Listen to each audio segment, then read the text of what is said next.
یہ چاول تو خراب ہو گئے ہیں، اس میں سے بدبو آ رہی ہے۔ میں نے کہا تو بھابھی نے غصے سے پلیٹ چھینی اور بولی، بہت نخرے ہیں تیرے، بھوکی مر۔ اس رات میں بھوکی سوئی، جبکہ بھائی برگر لائے جو چھپا کر کمرے میں لے گئے۔ میں نے بھوکے پیٹ مصلی بچھایا اور روتے ہوئے دعا کی کہ یا اللہ مجھے اچھا کھانا کھانا ہے، اور سو گئی۔ آدھی رات آنکھ کھلی تو کمرے کے باہر سے بریانی کی تیز خوشبو آ رہی تھی۔ میں فوراً باہر گئی۔ باہر کا منظر دیکھ کر جسم ٹھنڈا پڑنے لگا، کیونکہ میں اپنے کمرے کی کھڑکی میں کھڑے ہو کر آسمان پر چمکتا چاند دیکھ رہی تھی۔ میری آنکھوں میں آنسو تھے، دل بے حد دکھا ہوا تھا۔ بھائی ابھی تک گھر نہیں آئے تھے۔ میرے دل میں حوصلہ تھا کہ شاید وہ کچھ کھانے کو لے کر آئیں گے، لیکن سچ بات تو یہ تھی کہ کافی دیر گزرنے کے بعد بھی وہ گھر نہیں آئے۔ میری نظر مسلسل بیرونی دروازے کی طرف ٹکی ہوئی تھی۔ دل میں امید سی تھی کہ شاید آج کچھ اچھا کھانے کو مل جائے۔ 2 دن سے میں نے کچھ بھی اچھا نہیں کھایا تھا۔ آج جو کچھ ہوا اس نے میرے دل کو چلنی کر کے رکھ دیا۔ بھابھی کا رویہ دن بدن مجھ سے خراب ہوتا چلا جا رہا تھا۔ میں تھی کہ آنسوؤں کے سوا اور کوئی راستہ دکھائی نہیں دے رہا۔ دل میں عجیب دکھ سا تھا اور اس دکھن کو آنسوؤں کے ذریعے بہنے کا راستہ مل رہا تھا۔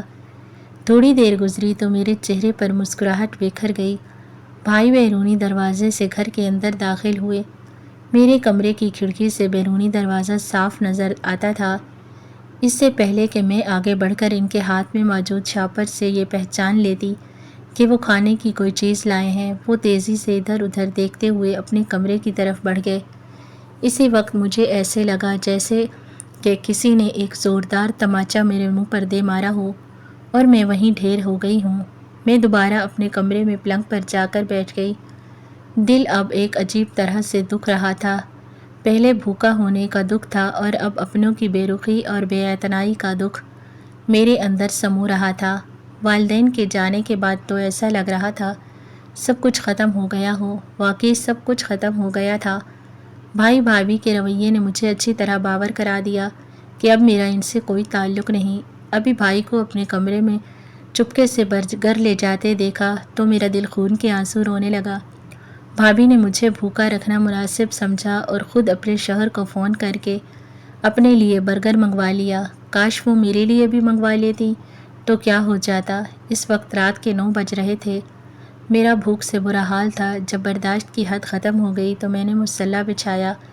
اس وقت میرے ذہن میں ایک ہی بات جنم لے رہی تھی، اللہ کسی کو بھوکا نہیں سلاتا۔ رو رو کر میں نے اللہ سے ایک ہی دعا کی، یا اللہ تیری یہ بندی 2 دن سے بھوکی سو رہی ہے، 2 دن سے مجھے ڈھنگ کا کھانا نصیب نہیں ہوا۔ اس بات اس گھر میں کسی کو پرواہ نہیں تھی۔ رو رو کر میرا برا حال ہو گیا۔ آنکھوں میں آنسو لیے وہیں مصلی پر سو گئی۔ ذہن میں ابھی تک یہ بات تھی کہ میں بھوکی ہوں۔ تب مجھے پتہ چلا کہ بھوک انسان کو کتنا بے بس اور لاچار کر دیتی ہے۔ اس کا پیٹ باقی تمام مسائل بھول جاتا ہے۔ اسے صرف اتنا یاد رہتا ہے کہ پیٹ میں کھانا نہیں گیا۔ میرے ساتھ یہی سب کچھ ہوتا تھا۔ روتے روتے گہری نیند سو گئی۔ بے شک انسان کو اللہ ہی رونے کے بعد ایک پرسکون نیند نصیب کرتا ہے، اور میں اس بات پر حیران تھی کہ بھوکا ہونے کے بعد مجھے نیند کیسے آ گئی۔ شاید اللہ کا کوئی اشارہ تھا۔ ابھی مجھے سوئے ہوئے بمشکل 3-4 گھنٹے ہی گزرے ہوں گے کہ میں نے اچانک سے ہڑبڑا کر آنکھ کھولی، کیونکہ اس وقت میرے ناک میں بریانی کی خوشبو میرے نتنوں کے اندر گھس رہی تھی۔ اس خوشبو نے مجھے بے چین کر کے میری بھوک کو ایک بار پھر سے جگا دیا۔ میرے چہرے پر مسکراہٹ بکھر گئی اور میں جان گئی کہ میرا رب کبھی ہمیں بھوکا نہیں سلاتا اور انسان کو اس کی فرمائش کے مطابق ضرور کھلاتا ہے۔ میں خوشبو سونگھ کر فوراً سے اٹھ کر باہر آئی تو وہاں صحن کا منظر دیکھ کر میرے قدم وہیں جکڑ گئے اور میں پھٹی پھٹی نگاہوں سے منظر دیکھ رہی تھی۔ وہاں بہت سے لوگ بیٹھے ہوئے تھے، پاس بریانی کی دیگ رکھی ہوئی تھی۔ بھابھی مجھے کہیں نظر نہیں آئی تھی۔ تبھی ان میں سے ایک خاتون اٹھی، میری طرف دیکھا، مسکرا کر میری طرف بریانی کی پلیٹ بڑھائی تھی۔ اس کے بعد جو کچھ کہا تھا اسے سن کر میں حیران رہ گئی۔ میری آنکھوں سے آنسو رواں تھے۔ میرا نام افشاں ہے۔ میں اپنے والدین کی چھوٹی اور اکلوتی اولاد تھی۔ میری کوئی بہن نہیں تھی، ایک بڑا بھائی تھا۔ ہم دونوں بہن بھائیوں میں بہت محبت تھی۔ ہمارے والدین اگرچہ متوسط طبقے سے تعلق رکھتے تھے، لیکن انہوں نے کبھی ہم دونوں کی تعلیم و تربیت کے علاوہ کسی خواہش کو کبھی رد نہیں کیا۔ انہوں نے ہماری تعلیم و تربیت پہ حد زور دیا تھا، ہمیں معاشرے کے کارآمد فرد بنانا چاہتے تھے، لیکن میرے اور بھائی کے مزاج میں زمین آسمان کا فرق تھا۔ بھائی تھوڑا سطحی سوچ کا مالک واقع ہوا، وہ ابو سے بالکل الگ تھا، شاید خاندان کے کسی اور مرد پر چلا گیا۔ جب میں نے میٹرک کر لیا تو اس نے ابو پر زور ڈالنا شروع کر دیا کہ اسے گھر بٹھائیں، گھرداری سکھائیں، گھر کے کاموں میں لگائیں، کیونکہ اسے بیاہ کر اگلے گھر جانا ہے۔ لیکن ابو میری پڑھائی چھوڑنے کے خلاف تھے۔ انہوں نے میرے بھائی کو ڈانٹ کر چپ کروا دیا، صاف اور واضح طور پر اسے سمجھا دیا کہ یہ میری بیٹی ہے، اس کے مستقبل کا فیصلہ بھی میں ہی کروں گا، یہ پڑھائی جاری رکھے گی۔ یوں میں نے آگے اپنی پڑھائی جاری رکھی، انٹر کر لیا۔ انٹر میں نے نمایاں کامیابی کے ساتھ مکمل کیا تھا اور پھر مجھے اسکالرشپ کی آفر ہو گئی۔ اسکالرشپ یہ بھی تھا کہ میں باہر کسی ملک میں جا کر کسی یونیورسٹی میں تعلیم حاصل کر سکتی ہوں۔ میری بےحد خواہش تھی کہ میں ایسا ہی کروں، لیکن ابو تب بیمار پڑ گئے اور بھائی نے میری ایک نہ سنی اور مجھے الٹا شرمندہ کیا تھا کہ ابو بستر پر پڑے ہوئے ہیں، تمہیں صرف اپنی پڑھائی کی سوچ لگی ہوئی ہے، تم ابو کے بارے میں سوچو، ان کی تیمارداری کرو، انہوں نے ہمیں اتنی بہترین زندگی دی، کیا ہمارا یہ فرض نہیں بنتا کہ ہم ان کی خدمت کریں؟ میں چپ ہو گئی۔ کسی حد تک بھائی کی بات صحیح تھی، اس لیے میں نے ابو کی خدمت میں دن رات وقف کر دیے۔ ابو جیسے ہی ٹھیک ہوئے تو انہوں نے مجھے دوبارہ سے تعلیم سے رابطہ جوڑنے کا کہا اور اس بات پر زور دیا۔ بھائی اب بھی خلاف تھا، لیکن میں نے یونیورسٹی میں داخلہ لے لیا۔ یونیورسٹی کا آخری سال تھا، ابو ایک بار پھر سے شدید بیمار پڑ گئے۔ انہی دنوں مجھے ایک لڑکے نے پرپوز کیا اور اس نے مجھ پر زور دیا کہ تم اپنے گھر میں بات کرو، میں رشتہ لے کر آنا چاہتا ہوں۔ میں نے پہلے تو نظر انداز کیا، لیکن جب اس کا اصرار بڑھ گیا تو میں نے اس رات ابو کا ہاتھ تھام کر ان سے اتنا کہا تھا کہ ابو جان، یونیورسٹی میں ایک لڑکا میرے لیے رشتہ لانے کا خواہش مند ہے، میں اسے جانتی تک نہیں ہوں، نہ مجھے یہ معلوم تھا کہ وہ کبھی یونیورسٹی میں موجود بھی رہا ہے۔ میں آپ سے التجا کرتی ہوں کہ اگر وہ میرے حق میں بہتر ہو تو ہی آپ اسے میرے حق میں قبول کیجیے گا، اور اگر آپ کو بہتر نہ لگے تو میری طرف سے آپ پر کوئی زور زبردستی نہیں۔ یہ بات بھائی نے سن لی تھی اور اس دن انہوں نے مجھ پر پہلی بار ہاتھ اٹھایا تھا۔ ابو رو پڑے، اب مجھے گلے سے لگا لیا تھا۔ بھائی کو ڈانٹا کہ جب اس نے بتا دیا کہ اس کا اس لڑکے سے کوئی تعلق نہیں تو تم نے کس بنا پر اس پر ہاتھ اٹھایا ہے؟ بھائی شرمندہ تو ہوئے تھے، لیکن اس بات نے مجھے واضح طور پر ثابت کر دیا تھا کہ اگر ابو کو کچھ ہو گیا تو میں بے آسرا اور بے سہارا رہ جاؤں گی۔ بھائی مجھے کبھی اپنی زندگی میں ویسی عزت اور محبت نہیں دے گا جیسی ابو نے دے رکھی تھی۔ اس خوف نے میرے اندر موجود چھٹی حس کو بیدار کر دیا اور اسی رات کو میں نے ابو سے کہا تھا، اگر یہ رشتہ مناسب لگے تو میری شادی کر دیجیے۔ میں ابو کے سامنے رو پڑی تھی۔ ابو، اگر آپ کو کچھ ہو گیا تو مجھے یقین ہے بھائی میرا جینا حرام کر دے گا، میری یہ سانسیں مجھ پر تنگ کر دے گا۔ اس رات ابو کی طبیعت اور خراب ہو گئی اور پھر وہی ہوا جس کا ڈر تھا۔ 2 دن تک ابو ہاسپٹلائز رہے اور اس جہان فانی سے رخصت ہو گئے۔ جاتے جاتے انہوں نے بھائی کو واضح طور پر نصیحت کی تھی کہ میری بیٹی کی آنکھوں میں کبھی آنسو نہیں آنے چاہیے، وہ مجھے جان سے زیادہ عزیز ہے۔ میں نے رو رو کر اللہ پاک سے ابو جان کی لمبی عمر کی دعا کی تھی، لیکن میری کوئی دعا قبول نہیں ہوئی اور اس دن مجھے صحیح معنوں میں اندازہ ہوا تھا کہ سر سے چھت چھین جانا کسے کہتے ہیں اور بھری دھوپ میں جھلسنا کسے کہتے ہیں۔ جب گھنا سایہ دار درخت ہی اس دنیا کو چھوڑ جائے، جو کہ میرے والد صاحب تھے، امی بالکل کمزور پڑ گئی تھی۔ بھائی پتہ نہیں فطرتاً کس پر گیا تھا، اس کا جارحانہ انداز دیکھ کر میں بہت ڈر سہم جاتی۔ اس کی نئی نوکری لگی، وہ محنتی تھا، اس لیے اس کی تنخواہ بھی اچھی تھی۔ 2 مہینے کے اندر اندر اس نے امی کو یہ کہا کہ اسے کی ایک کولیگ اسے پسند آ گئی ہے اور وہ اسی سے شادی کرے گا۔ امی کی ویسے بھی اب وہ کوئی بات نہیں مانتا تھا، صرف اطلاع دینا مناسب سمجھتا۔ امی نے سر جھکا دیا، لیکن انہوں نے بھائی سے ایک بات کہی تھی کہ پہلے بہن کی شادی کر لو، اس کے بعد اپنی شادی کرنا۔ بھائی نے اس بات کو کچھ زیادہ ہی سنجیدہ لے لیا۔ انہوں نے مجھے کہا کہ اس لڑکے کو کہو جو تمہیں پسند کرتا ہے رشتہ بھیجے، تاکہ تم دونوں کے اس قصے کو بھی ختم کر دوں۔ میری یونیورسٹی ختم ہو چکی تھی، میرا اس سے کوئی رابطہ نہیں تھا۔ اس بات کو بھی کافی عرصہ گزر گیا، کیونکہ ابو کی وفات کے بعد تو میں دنیا ہی چھوڑ بیٹھی تھی، مجھے کچھ ہوش نہیں رہا۔ کہ میں اس سے ملاقاتیں کرتی، اس سے کوئی رابطہ کرتی۔ میں نے بھائی کو بتا دیا کہ میرا اس سے کوئی رابطہ نہیں۔ تب انہوں نے پہلی بار مجھے ابو کی غیر موجودگی میں زوردار تھپڑ مارا اور کہا، اپنے عاشق سے سیدھا اور صاف کہو کہ وہ آ کر تمہیں بیاہ کر لے جائے۔ زیادہ ڈرامے کرنے کی ضرورت نہیں، کیونکہ تمہارے بعد میری شادی کا نمبر آنا ہے، اور اگر تم اس طرح ڈرامے کرتی رہو گی تو میری شادی نہیں ہو پائے گی۔ میں پھٹی پھٹی نگاہوں سے انہیں دیکھتی رہ گئی۔ بھائی تو سائبان ہوتے ہیں، اور وہ مجھ سے شادی سے پہلے ہی اس طرح پیش آ رہے ہیں تو بعد میں ان کا کیا حال ہوگا۔ میں نے ان سے معافی مانگی اور کہا تھا، میں سچ کہہ رہی ہوں، میرا اس سے کوئی رابطہ نہیں۔ تب انہوں نے سب کچھ اپنے ذمے لے لیا اور کہا، پہلی فرصت میں جو رشتہ آئے گا، مجھے مناسب لگے گا تو تمہاری شادی کر دوں گا۔ میں نے سر جھکا دیا، کیونکہ اب میں اس گھر میں رہنا بھی نہیں چاہتی تھی۔ وہ اس قدر شفاق کیسے ہو سکتے ہیں، اتنے مطلب پرست اور خود غرض کیسے ہو سکتے ہیں۔ میرے دل میں یہی ایک بات پیدا ہوئی تھی، اور پھر اسی وقت دم بھی توڑ گئی تھی، کیونکہ واقعی میں وہ بدل چکے تھے۔ امی انہیں کچھ کہتی تو وہ الٹا انہیں دھمکی دیتے کہ وہ گھر میں خرچہ نہیں دیں گے۔ ابو نے ایک دکان چھوڑی ہوئی تھی جس کا امی کے ہاتھ میں کرایہ آتا تھا، لیکن وہ اتنا نہیں تھا کہ امی گھر کے دوسرے اخراجات کو دیکھ سکے، اس لیے امی اس کی محتاج ہو گئی۔ میں نے امی کو اس حوالے سے معاف کر دیا تھا، اور یوں 1 مہینے کے اندر انہوں نے اس لڑکے کو تلاش کر کے رشتہ لانے کا کہا۔ اسد اپنا رشتہ لے کر میرے گھر آئے۔ وہ پہلے سے مجھے پسند کرتے تھے۔ یونیورسٹی چھوٹ گئی تھی تو میرا ان سے رابطہ بھی نہیں تھا۔ مجھے اس طرح دیکھ کر وہ خوش ہوئے۔ وہ عادتاً اور اخلاقاً اچھے تھے۔ یہ مجھے شادی کے بعد پتہ چلا، لیکن جہاں سب اچھا ہو وہاں کوئی نہ کوئی خامی تو نکل ہی آتی ہے۔ وہ غصے کے تیز تھے۔ انہیں غصہ دلانے میں سب سے بڑا ہاتھ ان کی اپنی ماں کا ہوتا تھا۔ اسد اپنے گھر کے اکلوتے بیٹے تھے، اس لیے ان کی ماں کو یہ بات پسند نہیں آئی تھی کہ انہوں نے اپنی یونیورسٹی کی ایک لڑکی افشاں سے شادی کی ہے۔ وہ ان کی شادی اپنی ایک بھانجی سے کروانا چاہتی تھیں، پر اسد نہ مان کر مجھ سے شادی کر کے یہ ثبوت دے دیا کہ محبت جی جاتی ہے۔ یہی بات میری ساس کو کانٹے کی طرح چبھتی تھی، اور انہوں نے ہر ممکن حد تک ہر جگہ جا کر اس بات کو یقینی بنایا کہ ہم دونوں الگ ہو جائیں، اور واقعی میں ایسا ہوا۔ شادی کے صرف 3 مہینے میں خوشی سے رہی، اور ان 3 مہینوں میں نے اپنی پوری زندگی جی لی، کیونکہ اسد مجھے ہر طرح سے سکھ دے رہے تھے۔ وہ بہت اچھے انسان تھے، لیکن ان کا غصہ انہیں کھا گیا۔ ان کے غصے نے ہماری زندگی برباد کر دی۔ حیرت تو مجھے اس بات پر تھی کہ شادی کے شروع کے 3 مہینوں میں انہوں نے مجھ پر کوئی غصہ نہیں کیا تھا۔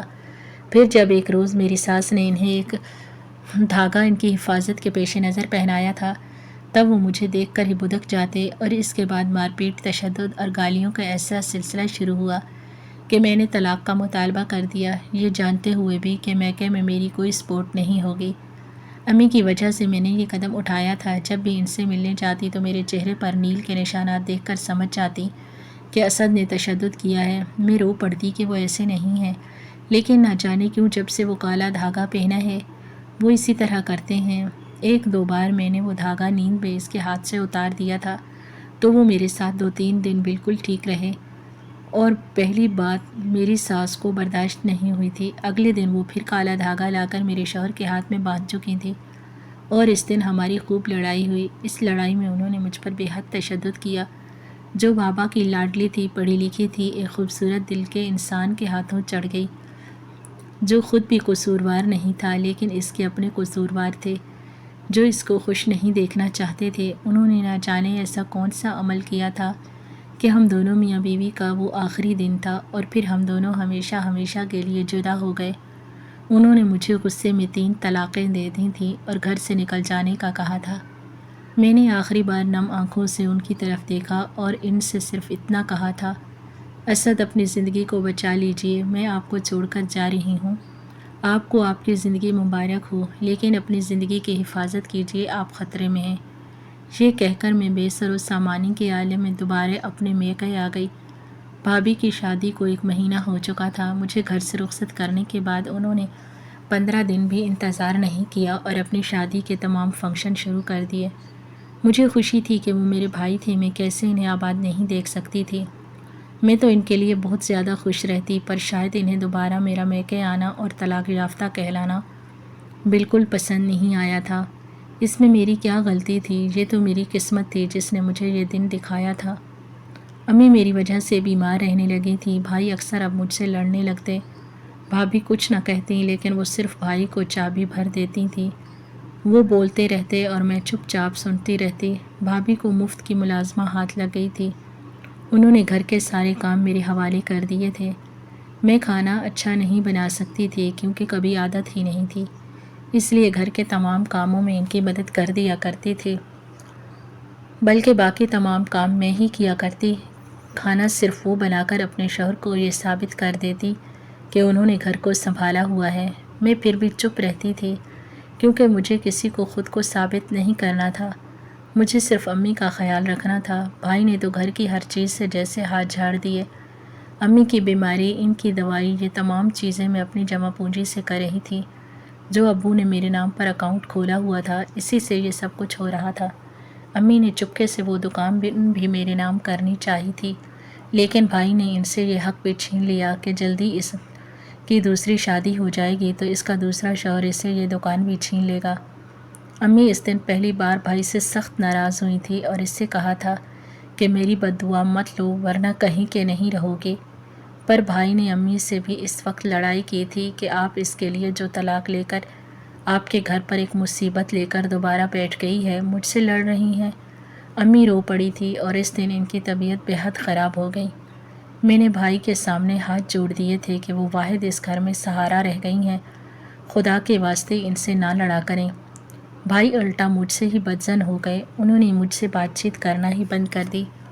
بھابھی خاموشی سے یہ سب دیکھ کر مسکراتی رہتی اور مجھے سب پتہ چل جاتا تھا کہ بھائی کے اس رویے کے پیچھے کس کا ہاتھ ہے۔ دن گزرنے لگے، امی کافی کمزور ہو گئیں اور ایک رات وہ سوئی تو اٹھ ہی نہ سکی۔ اس دن مجھے صحیح معنوں میں اندازہ ہوا کہ زندہ دفنایا جانا کسے کہتے ہیں، زندہ لاش بن جانا کیا ہوتا ہے۔ میں زندہ لاش بن گئی تھی، میں ہر وقت ان کی یاد میں روتی رہتی۔ بھائی بھابھی بھی اب مجھ سے تنگ آ گئے، کہنے لگے جلدی تمہارے لیے کوئی دوسرا رشتہ دیکھ کر تمہاری شادی کر دیں گے، تمہارا بار بار کا یہ رویہ ہم سے برداشت نہیں ہوتا۔ یہاں یہ بات بتاتی چلوں کہ میری طلاق کو پورے 2 سال ہو چکے تھے۔ کبھی کبھی مجھے اسد کی بہت یاد آتی تھی، شادی کے وہ 2-3 مہینے جو انہوں نے مجھے خوش رکھا تھا۔ اس کے بعد میرے دل سے اپنی ساس کے لیے بھی بد دعائیں نکلتی تھیں جنہوں نے میرا گھر بسنے نہیں دیا۔ امی کی وفات کے بعد تو میں بالکل اکیلی پڑ گئی، پھر صحیح معنوں میں بھابھی کھل کر میرے سامنے آ گئیں۔ شاید امی کی موجودگی کی وجہ سے وہ چپ رہتی تھیں۔ امی کے جانے کے بعد مجھ میں اتنی ہمت بھی نہیں ہوتی کہ میں گھر کے کام کروں۔ ایک روز میں صبح دیر تک سوتی رہی تو کمرے کا دروازہ زور زور سے کسی نے کھٹکھٹایا تھا۔ میں ہڑبڑا کر اٹھ کر باہر گئی تو پتہ چلا بھابھی ہیں اور کہہ رہی ہیں اٹھ کر کام کاج کیا کرو، دن چڑھے تک سوئی رہتی ہو، طلاق یافتہ نند کو اپنے گھر میں جگہ دی ہے، یہی بہت بڑی بات ہے۔ یہ سننا تھا کہ میں رو پڑی۔ انہوں نے میرے آنسوں کو دیکھ کر ٹھٹھا اڑایا، رونے سے کچھ نہیں ہوگا، جا کر کام کرو، تمہاری ماں مر گئی ہے نا، اب کتنے دن آنسو بہاؤ گی۔ یہ جملہ میرے دل میں جیسے اتر گیا۔ میں نے چپ چاپ گھر کے کاموں میں دلچسپی لینا شروع کی کیونکہ میرے ذہنی سکون کے لیے یہ بہت ضروری تھا۔ اسد کے بعد سے جو رشتہ ٹوٹا تھا تب سے میں سنبھل ہی نہیں پائی تھی اور اس پر امی کی وفات نے مجھے بالکل توڑ کر رکھ دیا۔ بھائی ایک بار بھی مجھے تسلی دینے نہیں آئے، مجھے ان سے ہر امید ختم ہو چکی تھی، جان گئی تھی کہ کوئی کسی کا سگا نہیں ہوتا جب تک انسان کو پیسے سے مطلب نہ ہو۔ ایک روز بھائی میرے کمرے میں آئے، مجھے اکیلا اس طرح پلنگ پر بیٹھ کر چاول اور روٹی کھاتے دیکھ کر مجھ سے کہا تم ہمارے ساتھ کھانا کھایا کرو نا۔ اس بات پر میں ٹھٹک گئی۔ تبھی 2-3 دن بعد مجھے پتہ چلا کہ انہیں مجھ سے پیسوں کی ضرورت تھی۔ انہیں پتہ تھا کہ ابو نے میرے نام پر ایک اکاؤنٹ کھول رکھا تھا اور اس میں اتنی ساری جمع پونجی میرے نام کر رکھی تھی، مشکل سے اس میں 5-6 لاکھ موجود تھے جو میں نے اپنے برے وقت کے لیے بچا کے رکھے ہوئے تھے۔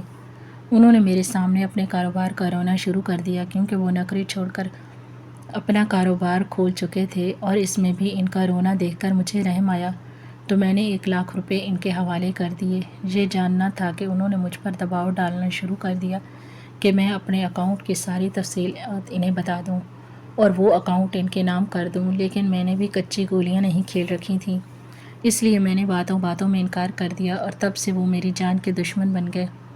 بھابھی ان سے 10 گنا زیادہ آگے تھیں۔ ان کا کہنا تھا کہ 2 وقت کی روٹی ہمارے ہاں گھر پر بیٹھ کر کھاتی ہو اور ہمیں ہی کسی چیز کی تفصیل نہیں بتاتی ہو۔ رفتہ رفتہ انہوں نے مجھ پر ظلم و ستم کرنا شروع کر دیے۔ آہستہ آہستہ انہوں نے میرا اس گھر سے کھانا ہی ختم کر دیا۔ کبھی میرے لیے باسی چاول رکھے جاتے تو کبھی 2 دن کی پرانی روٹی یہ کہہ کر مجھے دی جاتی کہ یہ تم پانی میں بھگو کر یا شوربے میں بھگو کر کھا لینا، ضائع نہیں ہوگا۔ اس وقت مجھے زوروں کا رونا آتا کیونکہ میں شروع سے ہی خوش خوراک تھی، اچھا کھانا میری کمزوری تھا۔ لیکن بھائی بھابھی نے میری دکھتی ہوئی رگ پر ہاتھ رکھ کر جیسے میرا گلا ہی دبا دیا۔ اس روز میں نے چاول پکائے تھے اور اس کے بعد 2 دن تک گھر میں چاول نہیں پکے تھے۔ بھابھی نے مجھے تو وہ چاول دینا مناسب نہ سمجھا تھا اور فریج میں فریز کر دیا تھا۔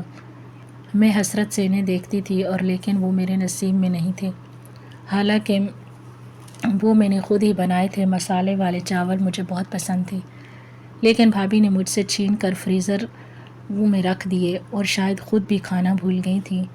یہ شاید انہوں نے باہر سے کھانا منگوا کر کھا لیا تھا، اس لیے ان کے ذہن سے تو وہ نکل گئے لیکن میرے ذہن سے نہیں نکل سکے۔ 2 دن تک مجھے سوکھی روٹی کھانی پڑی اور میں اس بات پر بھی اللہ کا شکر ادا کر رہی تھی، لیکن دل ہی دل میں میری بھوک حد سے زیادہ بڑھ گئی تھی اور میری آنکھوں سے آنسوؤں کے سوا اور کچھ نہ نکلتا تھا۔ بھائی نے تو اپنی آنکھیں لپیٹ لی تھیں، مجھ سے 1 لاکھ روپے ادھار لے کر بھی انہوں نے مجھ سے آنکھیں پھیر لیں۔ تب مجھے اندازہ ہوا کہ میرا دل تو ہمیشہ سے ان کے لیے نرم ہے، لیکن وہ میرے معاملے میں اپنے دل کو پتھر کر چکے ہیں۔ اس رات مجھے جب زیادہ بھوک لگی، بھابھی نے کھانا نہیں بنایا تھا۔ میری آنکھوں میں آنسو دیکھ کر انہوں نے فریج سے وہ چاول نکال کر میرے حوالے کیے۔ میں نے جیسے ہی انہیں گرم کیا تو عجیب سی بدبو آنے لگی۔ مجھے اندازہ ہوا کہ فریج تو کب کی خراب ہو کر اس چاول کو بھی خراب کر چکی ہے۔ بھابھی نے اس لیے وہ چاول مجھے دیے تھے کیونکہ انہیں فریج صاف کرنی تھی۔ انہیں سب سے زیادہ آسان شکار میں لگی تھی، پھینکنے سے زیادہ بہتر انہیں یہ لگا کہ میں یہ بدبودار کھانا اپنے پیٹ میں اتار لوں۔ میں نے فوراً سے چولہا بند کیا اور بھابھی کی طرف مڑ کر کہا، بھابھی یہ کھانا تو خراب ہے، اس میں سے تو بدبو آ رہی ہے۔ بھابھی نے غصے سے مڑ کر میری طرف دیکھا اور کہا، پھر جا کر بھوکی مرو، آج گھر میں کچھ بھی نہیں بنا ہے، جا کر سو جاؤ اور آئندہ ایسی خوفناک شکل لے کر میرے پاس مت آنا، میں بھوکی مر رہی ہوں۔ یہ سن کر میرے پیروں تلے سے زمین نکل گئی تھی۔ وہ کبھی کھل کر میرے سامنے نہیں آئی تھی، لیکن اب انہوں نے آہستہ آہستہ اپنے رنگ ڈھنگ دکھانا شروع کر دیے تھے۔ تب مجھے اندازہ ہوا تھا کہ بھائی کے ایسے رویے کے پیچھے سب سے زیادہ ہاتھ انہی کا تھا۔ میں رو پڑی تھی اور بھوکی جا کر اپنے کمرے میں کھڑکی میں کھڑے ہو کر بھائی کا انتظار کر رہی تھی۔ مجھے اپنے بھائی سے نہ جانے کیوں پھر بھی امید تھی کہ اگر وہ کچھ لائیں گے کھانے کے لیے تو میرے لیے بھی لے کر آئیں گے۔ میں کافی دیر تک وہیں کھڑی رہی، تبھی بیرونی دروازہ کھولا اور بھائی گھر کے اندر داخل ہوئے۔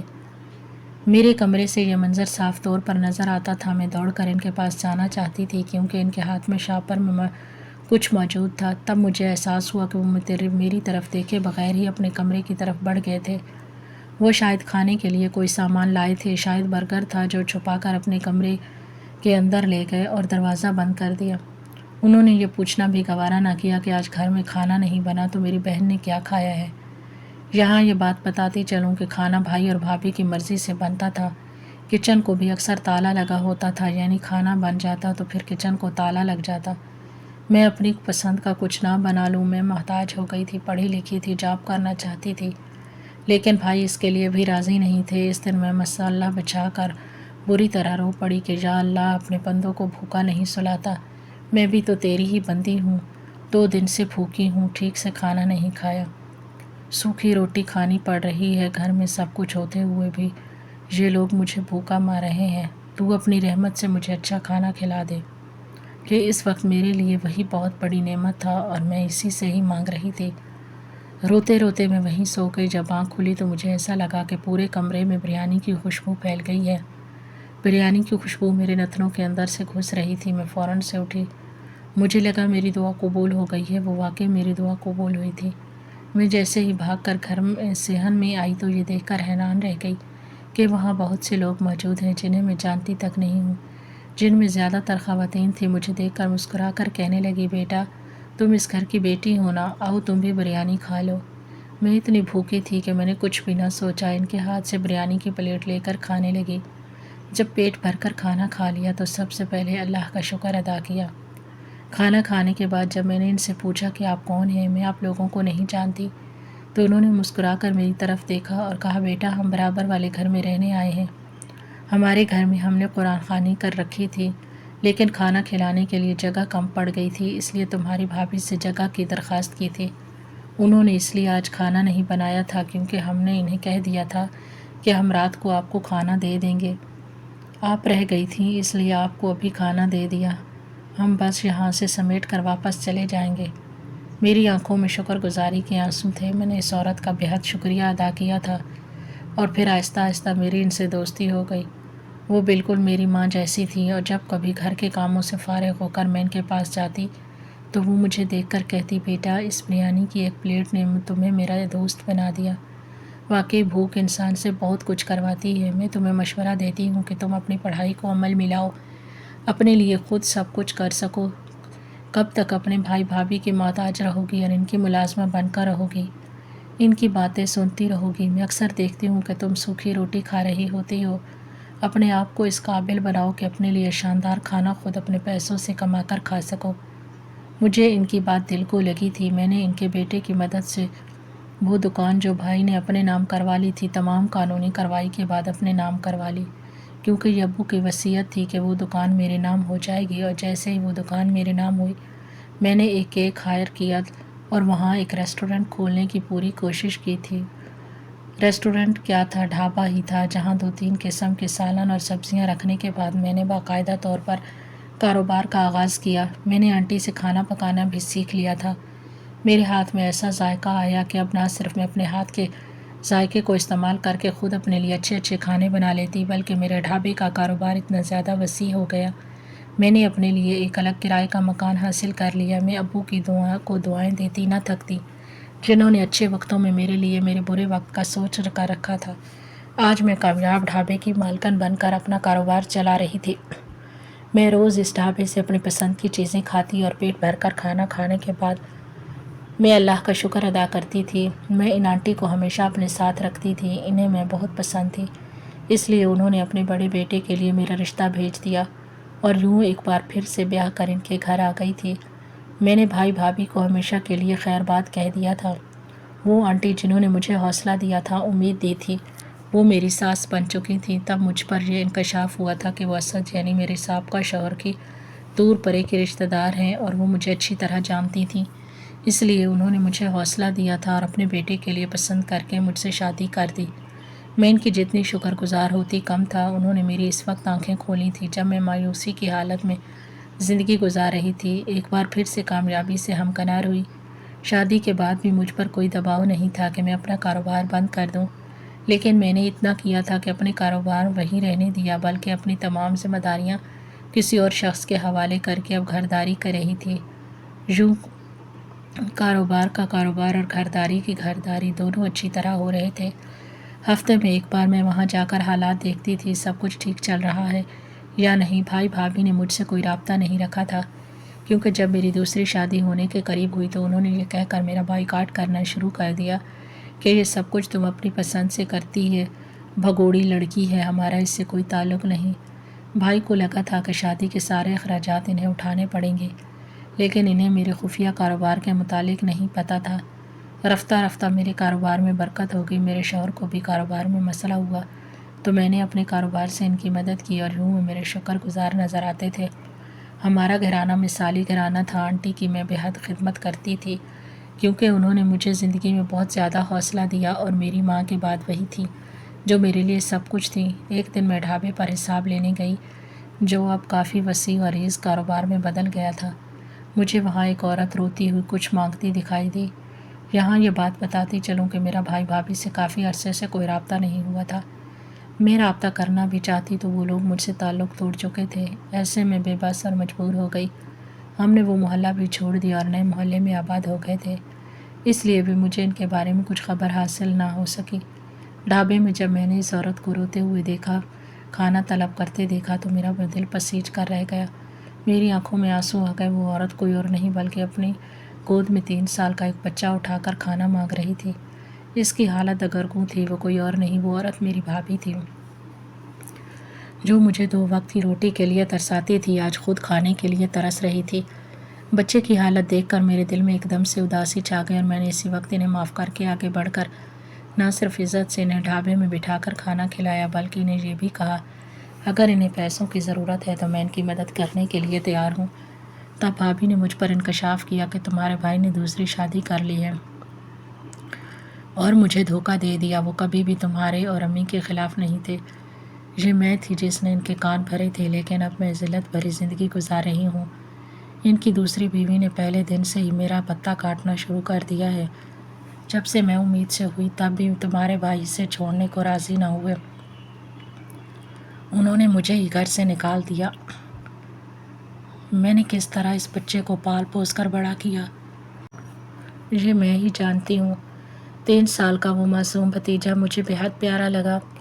میں ابھی تک اولاد کی نعمت سے محروم تھی۔ میں نے اسی وقت بھابھی سے یہ کہا، آپ اس بچے کو اگر اچھی زندگی دینا چاہتی ہیں تو آپ اسے مجھے گود دے دیں، کیونکہ بھائی کی دوسری شادی سے 2 بچے ہو چکے تھے اور شاید اب انہیں اپنی پہلی بیوی سے کوئی محبت رہی تھی اور نہ ہی ان کی اولاد سے۔ لیکن میں تو اسے اپنا خون ہی سمجھتی تھی، اس لیے میں نے بھابھی سے وہ بچہ لے لیا تھا۔ بھابھی کو اتنا کہا تھا کہ میں آپ کو ٹھکانہ فراہم کر دوں گی، روزی روٹی کا انتظام آپ کو خود کرنا ہوگا۔ وہ میری شکر گزار تھی۔ انہوں نے میرے خلاف بہت سی سازشیں کی تھی، لیکن میں نے پلٹ کر ان سے اس طرح کا سلوک نہیں کیا جو انہوں نے میرے ساتھ کیا تھا۔ ان کی کہانی دردناک تھی۔ میرے گھر چھوڑنے کے بعد ہی بھائی کی دلچسپی کم ہونا شروع ہو گئی تھی۔ بات شدید مار پیٹ سے بھی آگے نکل چکی تھی اور یوں بھائی نے بالآخر انہیں گھر سے نکال دیا تھا۔ وہ ابھی تک بھائی کے نکاح میں تھی، لیکن جلد ہی بھابھی نے مجھے بتایا کہ اب وہ طلاق یافتہ ہو چکی ہیں اور بھائی نے انہیں طلاق بھی دے دی۔ اپنے بچے کو انہوں نے دیکھا تک نہیں تھا، لیکن میں بے اولاد تھی، اس لیے میں نے اپنی ساس کے مشورے سے اپنے ہی بھتیجے کو گود لے لیا اور پرورش کر کے اسے بڑا کرنے لگی۔ میرے دل میں کوئی کھوٹ نہیں تھا، نہ ہی میں کسی سے بدلے کی آرزو میں تھی، لیکن جو جیسا کرتا ہے وہ ویسا بھرتا بھی ہے۔ بھابھی نے جو کچھ کیا، انہیں اس کا نتیجہ ملا تھا۔ انہوں نے یہ سب کچھ خود اپنے ہاتھوں سے کمایا تھا اور اب وہ اکیلی زندگی گزار رہی تھی۔ میرا بھتیجا بڑا ہو گیا تھا، 6 برس کا ہو چکا تھا۔ مجھے اس سے بہت محبت تھی۔ اس دوران اللہ نے مجھے ماں بننے کی نوید سنائی تو بھابھی ڈر گئی، کہنے لگی، میرے بیٹے کو تم پھینک تو نہیں دو گی؟ میں نے مسکرا کر ان کی طرف دیکھا اور میں نے کہا کہ میں اسے اپنا بیٹا بنا چکی ہوں، میں اسے بھلا کیوں پھینکوں گی؟ ہو سکے تو آپ بھی اپنی دوسری زندگی شروع کر لیجئے، کسی ایسے بندے سے شادی کر لیجئے جو عزت سے آپ کو 2 وقت کی روٹی کھلا سکے۔ بھابھی نے میری بات کو سنجیدہ لیا اور ایک طلاق یافتہ شخص سے شادی کر لی جس کی کوئی اولاد نہیں تھی۔ میری بیٹی پیدا ہوئی تھی۔ بھابھی ایک روز میرے گھر آئیں اور کہنے لگی، مجھے میرا بیٹا بہت یاد آتا ہے، اگر تم برا نہ مانو تو اسے مجھے واپس کر دو۔ مجھے اسی جملے کی تلاش تھی، کیونکہ میں نے اسے اپنے بیٹے کی غرض سے گود نہیں لیا تھا، بلکہ میں اسے ایک معاشرے کا کارآمد فرد بنانا چاہتی تھی، اسے ایک بہترین زندگی دینا چاہتی تھی۔ اس لیے میں نے اسی وقت بھابھی کو اس کے مطالبے پر ان کا بیٹا واپس کر دیا۔ ان کا اپنا ظرف تھا اور میرا ظرف یہ تھا کہ جب وہ اپنی اولاد کا مطالبہ کریں تو میں نے واپس کر دے دوں۔ میری نیت بھی یہی تھی اور اللہ نے اس کے بدلے میں مجھے ایک بیٹی عطا کر دی تھی۔ مجھے اور کیا چاہیے تھا؟ میں اپنے ڈھابے کے کاروبار کے ساتھ ساتھ اپنی بیٹی اور گھرداری کو دیکھ رہی ہوں۔